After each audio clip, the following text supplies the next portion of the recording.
कधी फरक जाणवतो तर नक्की कोणामध्ये ती ॲक्च्युअल ऊर्जा वेगळी येते? खरं म्हणजे आता हे सद्गुरूंचे वगैरे शिल्प करतो ना, ते एक वेगळंच आपल्या भाव वेगळे असतात त्याच्यावर. आणि आपण गणपती आणि याच्यात जे करतो त्याच्यामध्ये परत आपला वेगळा पर्स्पेक्टिव्ह असतो. गणपती करताना तो आपल्याला फिनिशच पाहिजे एकदम गुळगुळीत असा, घरी घेऊन जायला वगैरे.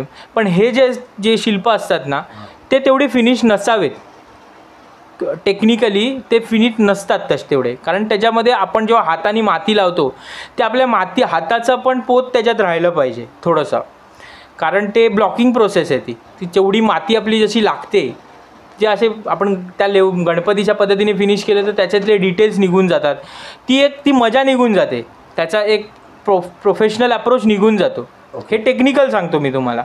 पण तसं पण जेव्हा माती लागते ना आणि आपले मनातले भाव जेव्हा त्याच्यात उतरतात ना, त्यानंतर आपण तिथेच थांबायला पाहिजे.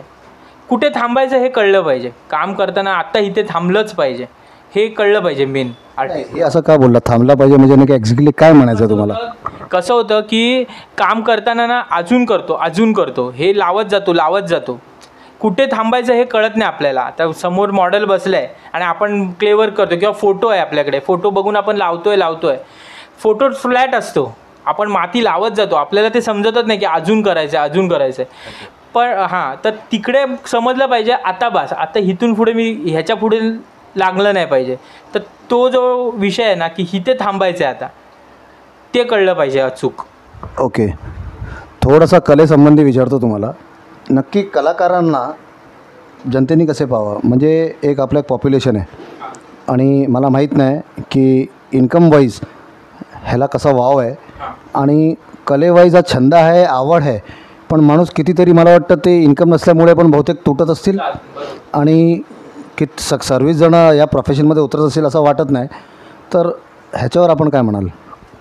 आता कसं आहे की थोडं दोन्हीकडे आहे. म्हणजे आता आर्ट आपल्याकडे थोडंसं आर्टकडे तेवढं सिरियसली आपण बघत नाही. म्हणजे हा छंद आहे, हा आवड आहे, हा मेन स्ट्रीम तुमचं नाही नसू शकतं असंच आपला विचार करतो आपण. आता आपले सिनियर्स पण तसे विचार करतात, आपले आईवडील, की पण ते तसं नसतं, तसं नाही आहे. त्या सिरियसली बघायला पाहिजे की हा प्रोफेशन आहे ना, ह्याच्यातनं जसं आपण इतर स्ट्रीम आहेत जसं की कोण CA हे ते आपण जेव्हा तेवढं सिरियसली बघतो ना, तसं आर्टला पण सिरियसली बघायला हरकत नाही आहे. आणि ह्याच्यात आहे पैसे कमी भेटतात आणि असं नाही आहे, त्याच्यामध्ये पण तुम्हाला प्रॉपर एक तुम्ही व्यवस्थित तुमचं असेल तर व्यवस्थित होऊ शकतं, असं काय नाही. आणि कसं आहे की शाळेपासूनच ते एक मेंटॅलिटी आहे की हे छंद आहे, हे एक्स्ट्रा आहे, की हे मेन स्ट्रीम प्रोफेशन नाही होऊ शकत. तर त्या सिरियसनेसला थोडं समाजाने म्हणजे आपल्या सोसायटीने बघायला पाहिजे, कारण आर्टिस्ट हा सोसायटीचाच भाग आहे, सोसायटीपासून वेगळा नाही आहे, नसू शकतो आणि नसावा. नक्की. आता कित्येक तरी देश आहे जिथे कलाकारांवरच म्हणजे तो देश चालतो, त्याच्यावर थोडी भर टाकाल? आता युरोप आहे आपल्या, उदाहरण तुम्ही आता बोलल्याप्रमाणे आता आपलं युरोप आहे. युरोपची इकॉनॉमिक्स 80% कलेवरच त्याची इकॉनॉमी डिपेंड आहे. जसं आता सिस्टीन चॅपल आहे, आधी एवढे मोठे आर्टिस्ट आहेत. मोनालिसा सगळ्यांना ठाऊक आहे. मोनालिसाला आज 8,000 लोक रोज भेटतात.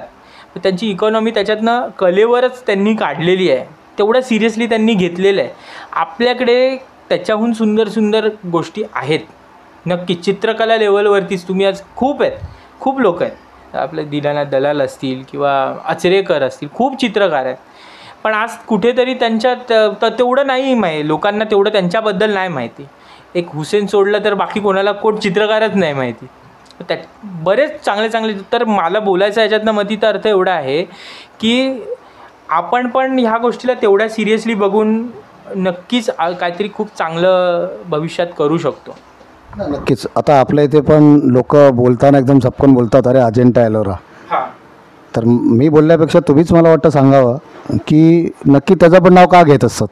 आता अजंटा एलोरामध्ये आपण किती जुनं ते शिल्प आहे, पण जेव्हा पण आपण संस्कृतीबद्दल बोलतो किंवा आपण लोक आंतरराष्ट्रीय लेवलवर जेव्हा सांगतात की आमचे पूर्वज किती प्रगत होते, हे सांगताना हमखास शिल्पकलेमध्ये अजंटा एलोराचं नक्कीच आपण नाव सांगतो.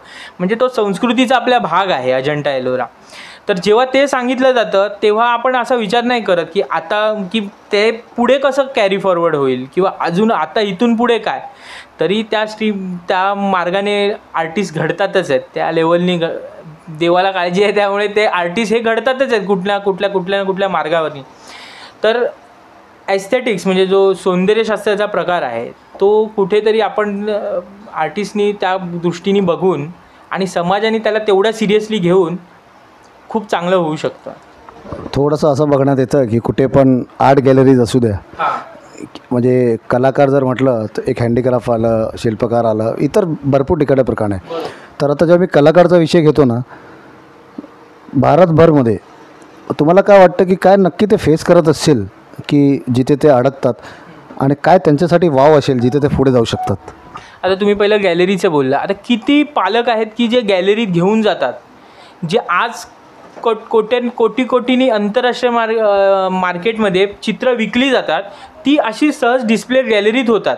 तर किती पालक आहेत जे गॅलरीत आपल्या मुलांना घेऊन जातात किंवा असं डिस्प्ले असतं. हे पहिला मुद्दा आहे, हे लोकांच्या साईडने. आर्टिस्ट बोललात तर आर्टिस्टला सुरुवातीचा टाईम स्ट्रगलच असतो. तो साधा एका नोकरीला जाणाऱ्या मुलाचा पण असतोच. आपण नोकरीला गेलं तरी सुरुवातीचा काळ आपला स्ट्रगलच आहे. तर स्टार्टिंगला आर्टिस्टला स्ट्रगल हा आहेच त्याच्या नशिबामध्ये, ते काय चुकलेलं नाही आहे. पण पुढे जाऊन त्याच्या स्ट्रगलचं फ्रूट्स त्याला नक्कीच भेटतात. मला तरी असं वाटतं नक्कीच भेटतात.